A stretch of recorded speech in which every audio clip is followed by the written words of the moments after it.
Hello, it's Karen from Vintage Style Journal Creations. Just thought I'd like to just show you very quickly about how I do some quick flowers for some of my work. I found this awesome music manuscript paper, and I thought I might just doody-dar it up a little bit with a couple of little flowers or roses or some such, just to put in the journals that I'm selling on Etsy. Or my glassine bag journals will have at least a couple of pieces of this paper in it, and I just thought rather than tea stain it or coffee stain it, I'll just use it as is and perhaps put a couple of little roses in the corner or something just to decorate it a little bit.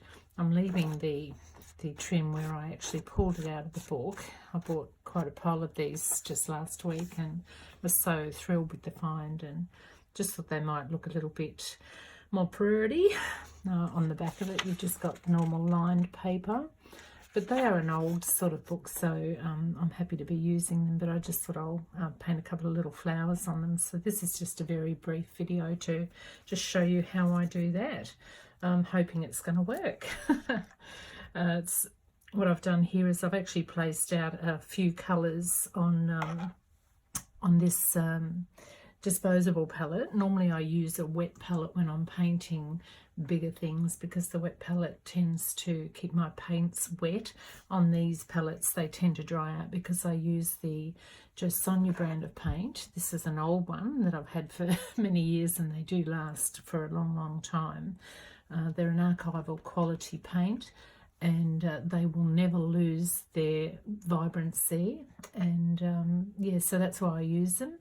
They're actually an Australian made product, and I like to use Australian where I can, but they are obviously a US company, but they do have a wonderful branch here in Sydney as well, and I've been using their paints probably for the last 35 years, and I've never been let down by the quality of the paint. So that's what I'm using here. So I've put out a Turner's yellow, I've put out a purple madder, olive green, Payne's grey, and just a titanium white. I'm not really sure what I'm going to do. I've just thought I'll put a few colours out and just see where it lands me. But what I might do is I might start off with the yellow and the white. So I'm going to use this angle shape brush and just get this one here. I want to do it sort of a little bit of a watery sort of look. Don't want it to be over the top, so maybe I need a smaller brush than this, but I think I'll start with this one and just see how I go. So what I do is I do wet my brush a little bit, but then I pat it down on some cloth just to take the excess water out of it, particularly if I'm not doing a watery look. So what I'm going to do is I'm just going to load my brush. I'm going to dip the corner here, the lower corner of the angle shape. You can see there's a taller end and a shorter end. I'll just dip the lower end in the yellow, and I'm going to dip the other end in the white. Then I'm just going to blend it on the palette. So I'm going to blend both of those colours together. This is an old folk arty type way that I paint some of the flowers that I paint. I find them gorgeous. They're timeless little designs, and doing them in a folk art manner is, yeah, just the way I roll. I like doing that. So I think that might be enough on there. I'll just try not to put my sleeve in it. I've got a lot of room here, so I'm just going to start, perhaps I might start in this corner. So I hope you can see that's in the shot well. I'll just start over here. So what I'm going to do is I'm going to do some brush strokes just to make it easy, and hopefully my hand won't get in the way. You can see, look at that gorgeous blend. Just having the two colours on the brush, you get that really gorgeous double shade there. So I'm going to go ahead and make some rose petals. I'm just randomly putting petals in here. Go back to this same spot over here where I've made my little slide of colour, and just pick up a little bit more paint, because painting on paper is lovely, but it does actually suck the moisture out of the brush and the moisture out of the paint. So I'm just putting a little circle of rose petals around here. what have we got? 1, 2, 3, 4, 5, 6. Let's make it 7. You can see you've got a centre there. Just going to colour in that centre. I'm going to shade it up a little bit using, I might just use a different brush to do that. Just put a little bit of a watercolour type bleed into the centre, just to give it a bit of colour. Again, this is not a perfect rose, and that's the way I like things. I like them quite imperfect. And so that's why I tend to stick with a folk arty type flower when I paint flowers, unless of course I'm doing a realistic looking thing for a show or something like that, which I can do. I just have a preference for this style because it's quick, and we all tend to like things that are a little bit quicker than normal. So generally that would be dry, but because I've put the watercolour a bit in there, it's still a little bit runny. So we'll just see how it turns out. And there, you know, I've told my students in the past, there are no mistakes when you're painting. They're happy changes, and they help you to make it yours. So I'm just going to come in a little bit closer this time, not going in the exact same spot as I did the original petals. I'm just coming in a little bit under those petals, just so that we're going to build up the rose and make it look a little bit more full from the inside. Back into the paint again. Some people do the leaves first. I don't think it really matters which way you do it, whether you do the leaves first or whether you do the petals of the rose first. If you have skill with the paintbrush, you can do either. It doesn't really matter. And I love the way that purple madder, watered down, mixed with the yellow, has given it a gorgeous browny hue there to the centre. I'm just going to come back around here, paint more. So what I'm going to do is just keep doing that, and hopefully you're not bored already. For those of you who paint, I think it's good to add a little bit of paint to your journals if you're feeling comfortable with that. It just makes it more special. And if you're selling them, you know, the person getting them, if they can't paint themselves, I think it's just a lovely addition that you can bless them with. So if you're a painter, just rock it and give some gorgeous pieces to your clients that you sell to. You can see I've brought it in now, just hoping that the camera's picking that up. Just put the angle. It's very pale. The white has blended into the yellow, which is the whole point.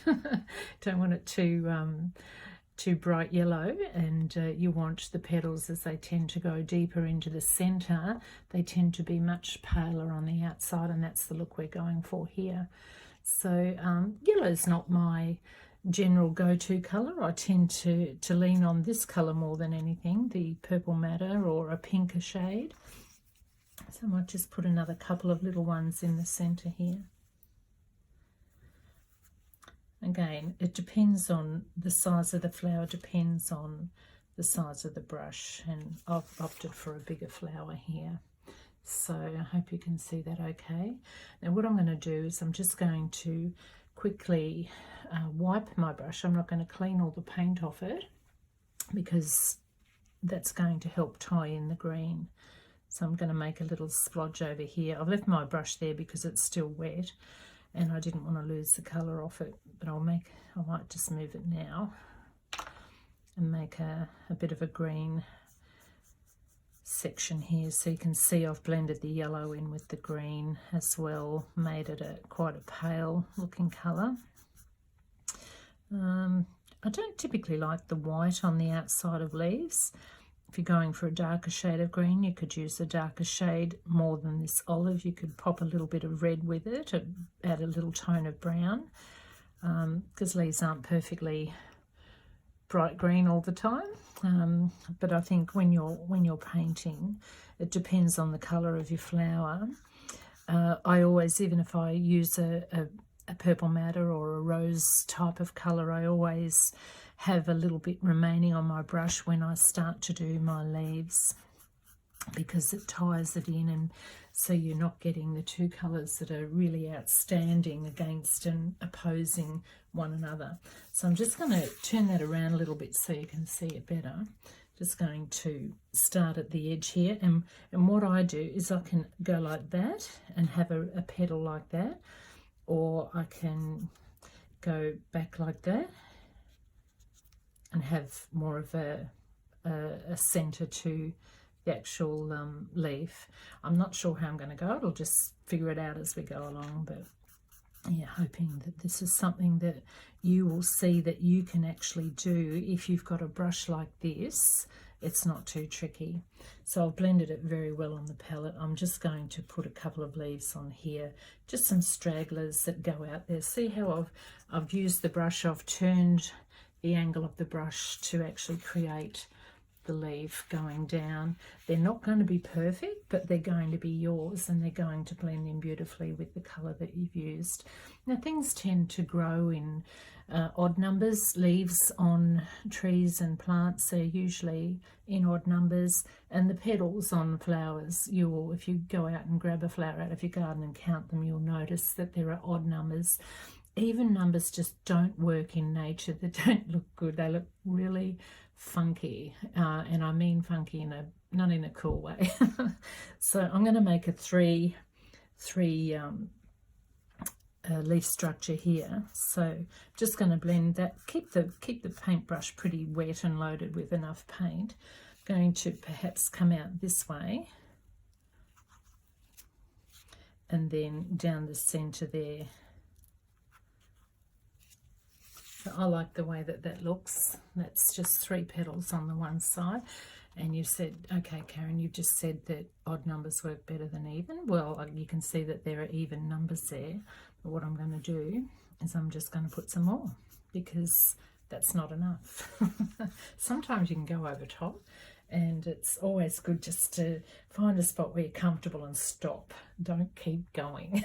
If you feel it's enough, I think less is always a good rule of thumb. So I'm going to probably go out here now. Just see, I'm pressing the brush down and dragging it. Now, they're not perfect leaves, but you've got 5 leaves there now, and I think I'm just going to leave it at that. You could probably do 7, and it would still look great. But I think in this particular situation, I'm going to leave that rose like that, and I'm really happy with that. I'm just going to do a pinky looking one, so I'll just put that aside. I will sign all my work, and I'll usually just sign it either Karen Grant or KG. I don't get too caught up on things like ego, but if I'm painting for somebody or putting my painted works, even my folk arty type painted works, such as this lovely little pale yellow rose, if I'm putting that in a product that I'm selling, I'll always put my initials somewhere just around the base of the painting. I never used to, because I thought, oh no, this is a pride thing. But, you know, my family have said, no, Mum, just do it, because no one will know who did it if you don't put your initials or your name there. So I think for posterity, and because these gorgeous paints are an archival quality, that's not going to fade. That little rose there will never fade. That will always be the same shade, the same hues over many, many years. So you can take that to the bank. I might actually, well, I don't know, I can get a little bit carried away whether I'll do another one here or not. But I've just washed my brush out somewhat. I haven't been thorough with it. And I'm just going to go into this gorgeous colour here. I'm going to show you a different type of rose again in a minute, but I just want to do one of these. So again, I'm dipping the end part, the smaller part of the angle of the brush. I hope you can see that. Just the smaller, shorter end, and the taller end will go into the white. The white can often make it a little bit, oh dear, what can I say, a little bit unrealistic looking, but if you're blending the paint really well, it's not going to do that. See, I've picked up both colours on both ends of the brush there. Just blend it in on your palette or whatever. When I make my wet palette, all I've got is a plastic tray, and I've got some Chuck's wipes or other sort of paper in there, you know, just a kitchen paper that's quite thick, and I wet it, and then I put some baking paper over the top of it. And because the baking paper is like a semi-permeable membrane, some of the moisture will come through that baking paper, and it will keep the base of the paint wet, so you're not going to have little skins drying out on your paper, on your paint rather, the way you would in this type of, using this type of palette. So you can see I've blended it reasonably well there. You can always do better, but blending, you could go crazy with blending. So I'm going to do a rose up in, actually I'll do it in the bottom corner this time. So I'll just move that little baby over there and bring that up so you can see it. So I'm just going to do a similar sort of style, but this is more of a folk arty rose. So how I do mine is I'm very quick and very messy at it, and I'm just going to put the brush down at an angle, push it up, give it a little bit of a wiggle, so you've got those gorgeous colours coming up in the petal. You can see the darker colour at the bottom there. I'm hoping that's not out of focus. Just getting used to my new camera. So that's just one petal, but what I'm going to do is I'm going to join them up. I'm going to start there again. I'm going to come back up a little bit taller and around a little bit more. Then I'm going to keep using the same loaded brush, because I've loaded it beautifully with my paint. I've got enough paint on there. If you load your brush really well by blending it up and down on your palette, don't kind of drag it back and forwards like this, because you're just painting your palette and you don't want to do that. So just blend it on the spot, as it were. You can see I'm not making a big line there, and it's giving you enough paint on your brush. So the more paint you put there, the more strokes you'll be able to do without having to load up again. And I'm going to go around again. What shall I do? I might go up this way. So go up from the center, and I love this part here in the middle there. I love what happened there. And I'm going to cover it all over. So we'll just start in the middle again, pushing up. I'm going in between the petals now. So you can see I've made another little layer coming forward. Just bring that up again for you. I love doing this. Just over it again, make another one in between. You can see I'm getting a nice little center there, just adding some more paint to my brush, blending up and down. That pushes the paint through the fibers of the brush, so it gives you really a good paint load. And I'm going to, what I'm going to do now is I'm going to make this a semi-open rose, and I'm going to come down rather than pushing up. I'm going to come down. So let's just start in the middle somewhere. Just this will make the middle petals. So coming down like that. Oh my goodness, doesn't that look gorgeous? Absolutely gorgeous. Love it.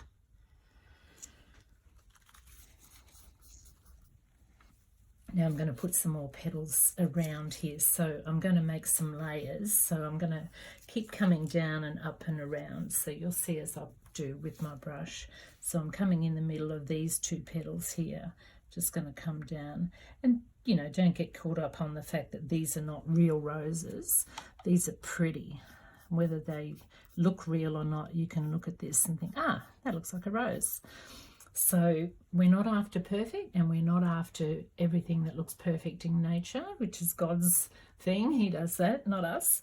But when I paint my folk arty roses, this is, you know, one of the ways that I do them. I do them a lot of ways, but this is one that I love because it's a simple way for me.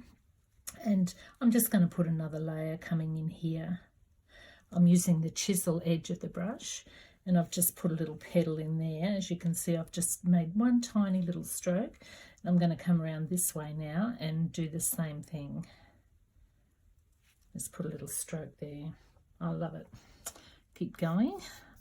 hoping I'm not going to ruin this by being over the top and doing too many. Now what I want to do is I want to put a little petal out here just so that we can sort of finish off the rose. So I'm just going to start here almost at the edge, but just leaving a little gap there. I'm going to press down. I'm going to come up like that. That sort of gives it, looks like it's kicking up. I think it just needs one more.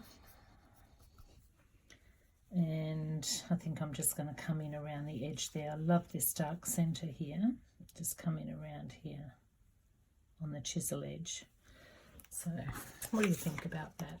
I think that's pretty cool. Now they don't have to look like this. You can have 100 petals in here. I'm just making it as simple as I possibly can, just to show you that you can actually achieve things like this quite easily when you go step by step. So I'm just going to quickly wipe my brush. I've just wiped a good majority of the paint out of it. Now I'm going to go back for the green. I'm going to dip that in there, and I'm going to blend it here on the green where I was before. And you can see I've still got a little bit of the pink on there, but it's still going to tie in my colours. So it's not going to be, totally opposing sort of shade of green. I might add just a tip of water to that. My brush was quite dry since I wiped it. I'm blending it. You can see some of the red coming out, or some of the purple matter rather coming out. But that's going to give me a gorgeous little tinge. And I'm going to do a similar thing, but I'm going to put the brush up against the rose this time, and I'm going to flatten it out. And I'm pressing it, and I'm just pulling it towards me.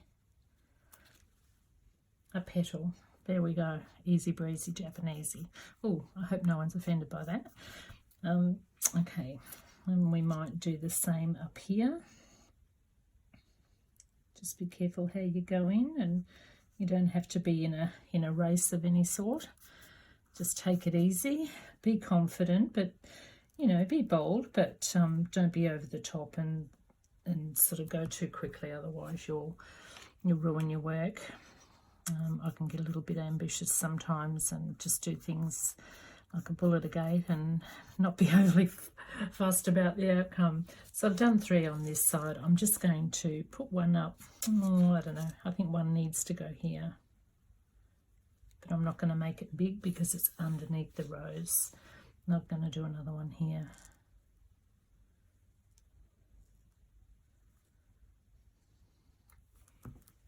So you've got 1, 2, 3, 4, 5 petals. Do 7 if you like. Yeah, I think I might do a couple more, just because I only did 5 on the other one. I'm being a bit lazy. So we might make another one come out. Might make another one come out here. Just see how I've just very, very lightly tipped with this chisel edge of the brush here. It's nice and chisely. It's not a wide, thick brush. This is the wide part. This is the not so wide part on the edge. And so I've just put a little thread that comes out here, and I'm just going to press down and lift up, and that's going to be my leaf. And I'm going to do the same here. Just chisel edge, press down, lift up. That'll do. I love it. I hope you do too.